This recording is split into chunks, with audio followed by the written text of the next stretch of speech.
Hello, everyone. Our friends at Fusion are just the gift that keep on giving when it comes to correcting our language. First, we've all been educated on the evils of using whites and blacks, and today we're going to be told the correct way in which to refer to Latinx. What the hell?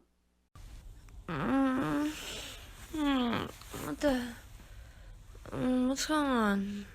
What's up? Who's there? Fuck it. What's going on? What's up? Why am I awake?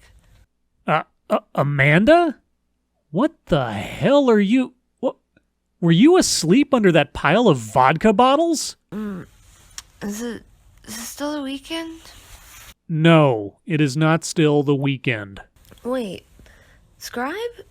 Am I still in Texas?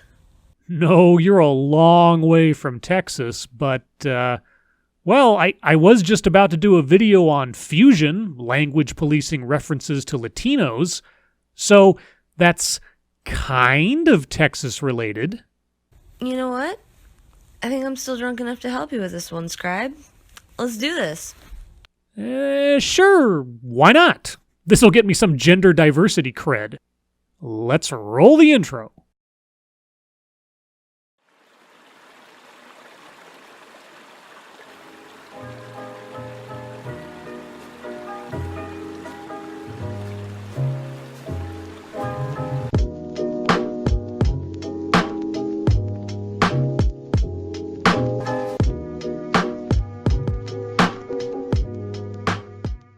Why don't you get us started, and I'm gonna get myself cleaned up a little bit. Okay. Hay dos niños en el retrato. Here's some Spanish 101 that can be hard for people learning the language. Every noun has a gender. So, for example, a cookie in Spanish is feminine, La galleta, and a mango is masculine. el mango. Well, that's similar to how it works in German. Some words are referred to in the masculine, others the feminine. It's interesting, but not special.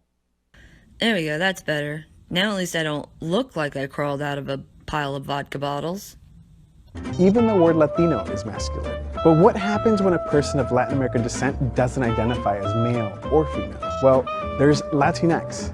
No, that's not a typo of Latino or Latina. Latinx, pronounced Latinx, is a gender-neutral word to describe people of Latin American descent. People who use the word say it accomplishes three things. It's feminist and combats machismo. It includes people who don't identify as male or female, and it embraces indigenous roots.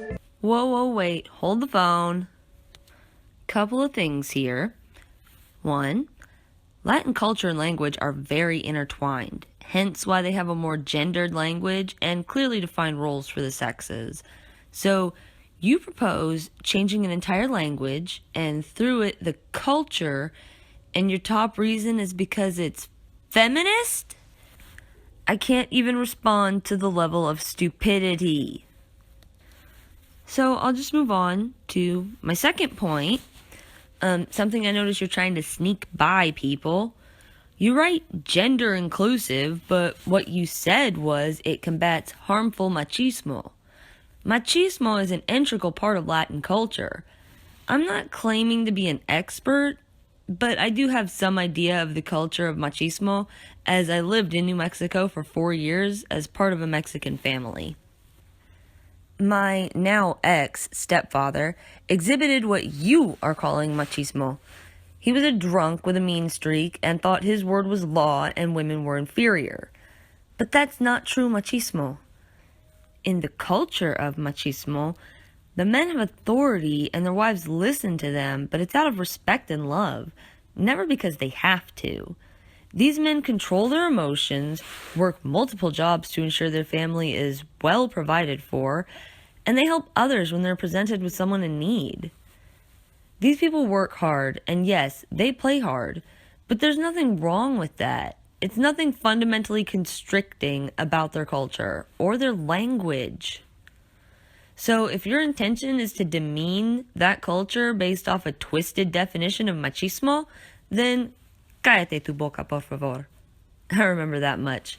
And it's gaining popularity amongst academics and activists and in newsrooms like ours here at Fusion. Latinx is saying, I'm leaving this open. One of the first steps in solidarity is to say, I accept you as you are, and I call you what you want to be called. So people want to be called Latinx. They care that much about their pronouns. Okay, I guess I'll just have to take your word for it. But we wanted to know if people were using it on the street, day to day. Have you ever heard of the term Latinx? Of what? Latinx. Latinas. Right, so that guy's never heard of the term. I doubt he's been asking to be referred to as Latinx. ¿Ha oído de la palabra Latinx? And that lady's never heard of it either. Okay. Have you ever heard of the term Latinx? Latinx, I have. What does it mean? It's an inclusion of everybody in the Latino community. Wow, you found the one guy who had heard the word before. But did you hear what he said? That it was an inclusion of everyone, quote, in the Latino community, unquote.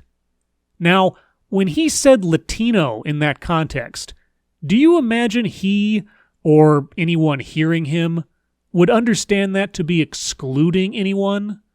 Or is Latino used, in that context, like greeting a group with, hey guys, even when there are females present? Latinx seems to be a solution for a non-existent problem.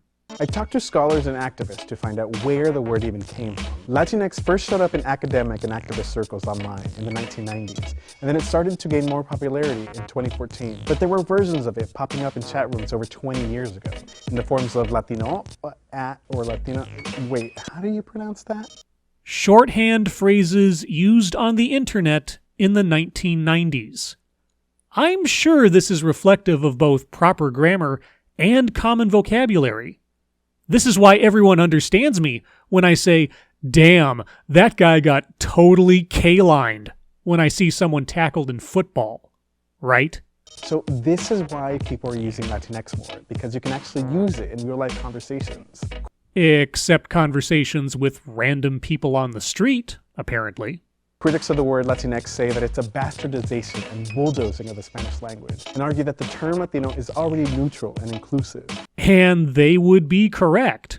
But for people like Ramiro Gonzalez, it's more than that. I grew up with my mom, my grandma, and my four sisters, so femininity was always something that was there, but that didn't necessarily fully apply to me. But also my dad and my brother's masculinity also didn't fully apply to me. I fall somewhere in between this weird divider of like there's only two options.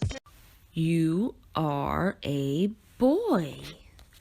This would explain why femininity did not feel as if it fully applied to you. However, you obviously have a natural leaning towards feminine things and behavior. That's why the masculine norm didn't feel as if it fully applied to you either. This can be confusing and difficult for a child, but you obviously managed to figure out how you felt and who you wanted to be as a person. I would argue the language of your Latin culture obviously didn't change that. In fact, that crisis of confusion was probably a major factor in helping shape who you decided you want to be. By muting these types of crises of self, we would be doing future generations a major disservice. Ramiro isn't alone. 6 out of 10 people ages 14 to 34 say that men and women do not need to conform to traditional gender roles or behaviors anymore. And over half of teens said that they knew someone who went by gender-neutral pronouns such as they, them, or they. Yes, and all of those statistics are reflective of personal choice and preference, which everyone else is free to recognize and respect, or not. Just like people can either choose to use or not to use Latinx, unless you're meaning to attach a moral component to not using the word. Language is alive, and that is what's so very cool about it. Language belongs to the people who use it. Language is what makes us human. But whether people will use it more regularly, it's still up in the air. Regardless of whether the use of Latinx becomes widespread, the fact that it exists is making a difference already. To know that now there's this term, you know, Latinx, and it might not be perfect, it might not be for everyone, but knowing that there's words to describe us rather than to erase us is very powerful. Okay, I want you to really hear what I'm saying. Words have never been meant to erase anyone. Yeah, even the worst of insults are an acknowledgement of your existence.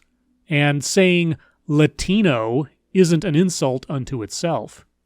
It all comes down to personal responsibility and emotions. You have a personal responsibility to define yourself, your behavior, and how you want to be perceived by others. Then you go out and achieve that. That's on you.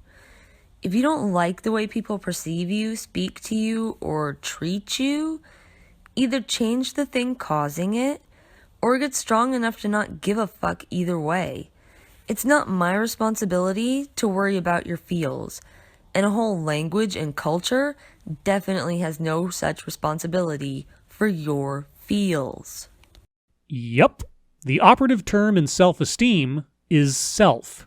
No one else is liable for your self-esteem. And so, yeah, I guess that's the video. Any last thoughts before I deport your drunk ass back to Texas, Amanda? Scribe, don't ask me questions like that. I'm hungover, remember? All I know is I open a bottle of vodka and I see where shit goes. Apparently, this time, shit brought me here. So let this lesson be learned. Wherever there are stupid people and vodka, you'll probably find a crazy redhead with an opinion. Much love, everyone. I understand now. Amanda is the genie of the vodka bottle. I'll keep that in mind. As always, thank you for watching.